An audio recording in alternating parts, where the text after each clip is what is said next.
Hey guys, so I want to introduce you to an artist named Marcel Duchamp.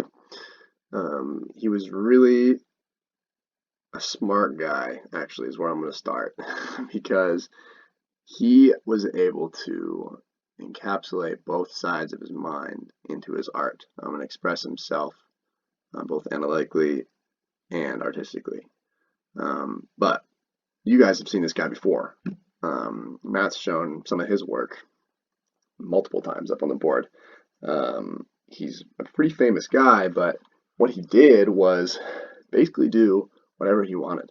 And people at first didn't like it, but then really started to appreciate it. We've seen Nude Descending a Staircase in the top left. We've seen Fountain in the bottom left.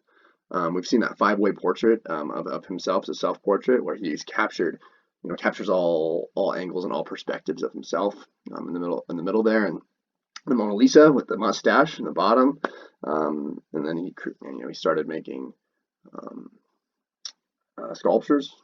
You see right there at the chessboard, and then the Sad Young Man on a Train, which is another one of his very famous pieces.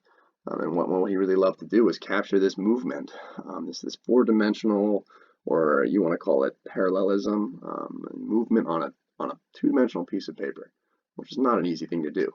And then the really cool thing about it is he didn't just do it on his own. It came from his family. He was raised in France, in Normandy, where he had an environment that really appreciated the culture and interests of the day. His family painted together, they made music together, they created art, played chess, and out of that family, out of his 8 siblings, 3 of them, so 4 total, became very famous artists. And actually, um, Jacques was Duchamp's mentor for a while. He learned a lot from him, and that was what kickstarted the early part of his career. In that early part of his career, we see Duchamp very express his love for math onto the page. And not just math, but geometry and shapes, and what they would call cubism back in the day.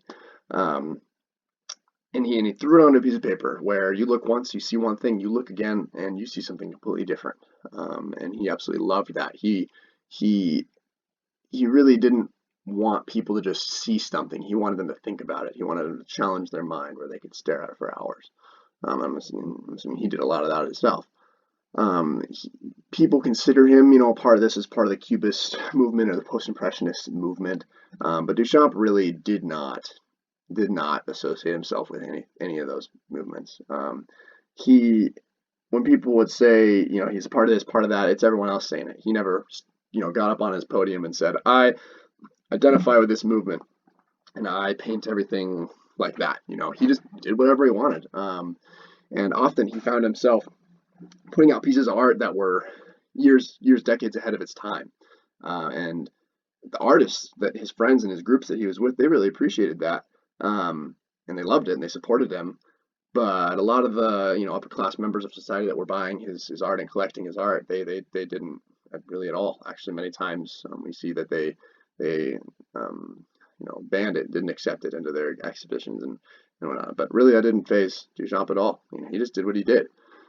Um, we see again, like I said, his love for challenging people's minds. It went from the paper to the physical, you call them sculptures, call them whatever you want, but he was able to build things and get them in this four-dimensional, three-dimensional, but really four-dimensional space of interaction and kinetic movement, and the one on the piece on the right is motorized.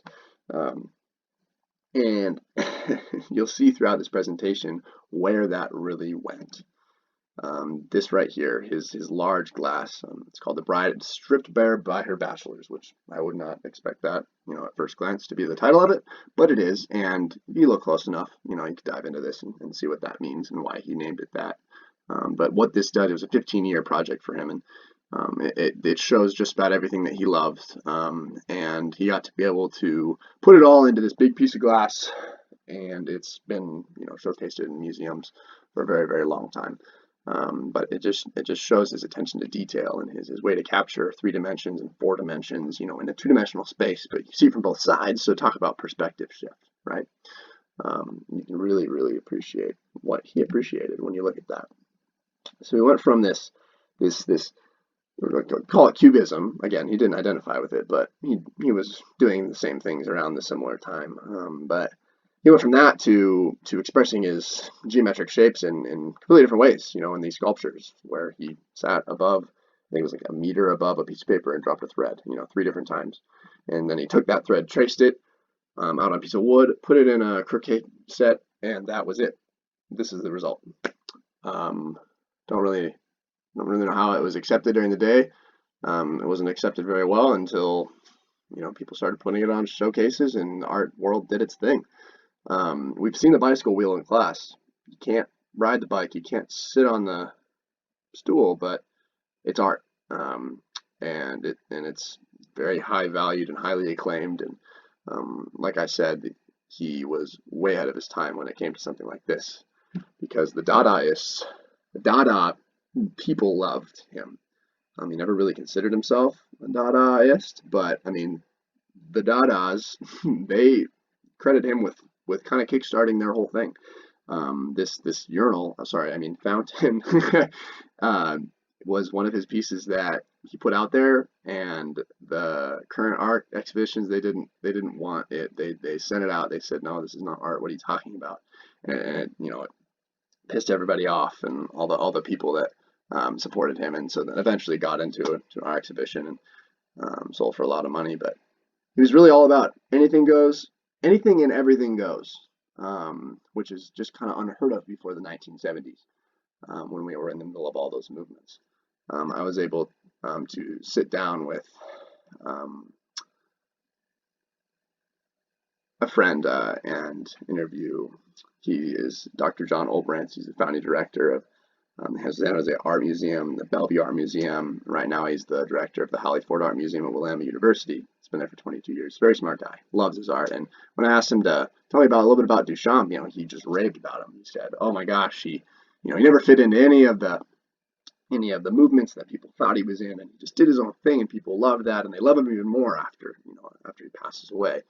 And the cool thing is he did stuff like this. He dabbled in music. A lot of artists have done that, but he didn't do it in the way that you would you'd think. His instruments were off the charts and weird and wacky. He would hit things together and make noises, and make a composition out of things that people never heard before. His music career wasn't extremely successful by any means, and maybe that was why, for whatever reason. But he did it, and this is a perfect example on the right here. Him and this guy named John Cage were able to create a chessboard where every move he made created a different sound, and so they're playing this intense, extreme game of chess, probably pretty fast, and composing music while they did it, which is, that's pretty cool. I would love to watch that. It really led into his love of chess, guys. This is like a huge part of his life. At one point, he even stopped painting. He stopped creating art altogether, and for a very long time, he just played chess. He called it chess theory, whatever. He sat in coffee shops and challenged people to chess, and of course, he ended up having moves named after him and places named after him, and certain chessboards were made in his honor, and to the point where, if you get stuck in a pickle, I'm going to use the Duchamp move, and you move a couple of your pieces and you win or lose or whatever. He didn't really care. He just loved to dissect things like this. And like I said earlier, it shows the way he was able to use both sides of his brain, artistically and then theoretically, to capture what he loved. And what that led into after he took his break playing chess, he got back into the art world and got back into and at that point people had started really seeing his stuff out there, and it was in museums, and it was exhibited, and people owned them, and they started to hear, oh, Duchamp's back, he's creating art again, but it wasn't like anyone had ever seen from him.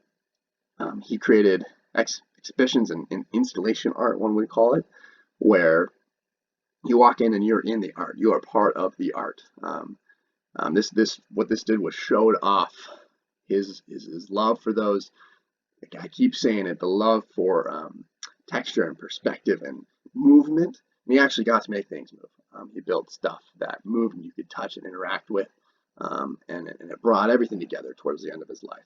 And some of this stuff is pretty dang cool, and we've seen artists do that same thing nowadays. And I mentioned after 1970s, we call it the postmodern era, where artists, anything goes, everything goes, and he was doing this in the 1920s. So he's 50 years ahead of his time, doing stuff that people weren't used to it whatsoever. And eventually, obviously, people started to get used to it. He was mine way before his time, and he was, I mean, a true, I guess, unidentifying Dadaist. He didn't want to be a part or included in any of those movements or any of those groups ideas, but they all did anyways. And they said, "Yeah, Duchamp is our dude."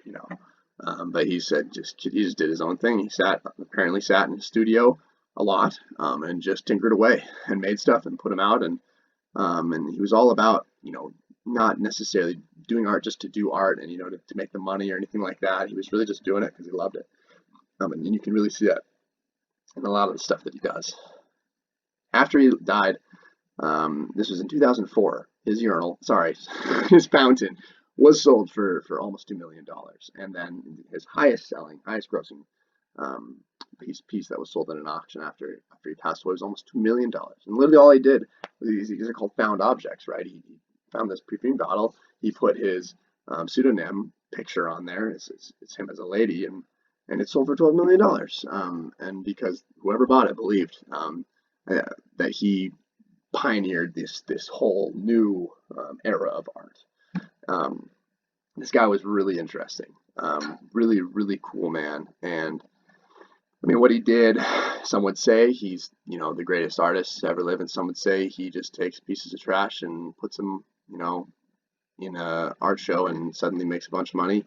But overall, he's a very well-liked man and kept to himself. But Duchamp, he represented society moving, from the confinements of these different movements, before the 1970s, and he did it way before. And so people were able to say, look, Duchamp did this years ago, we're going to do it too.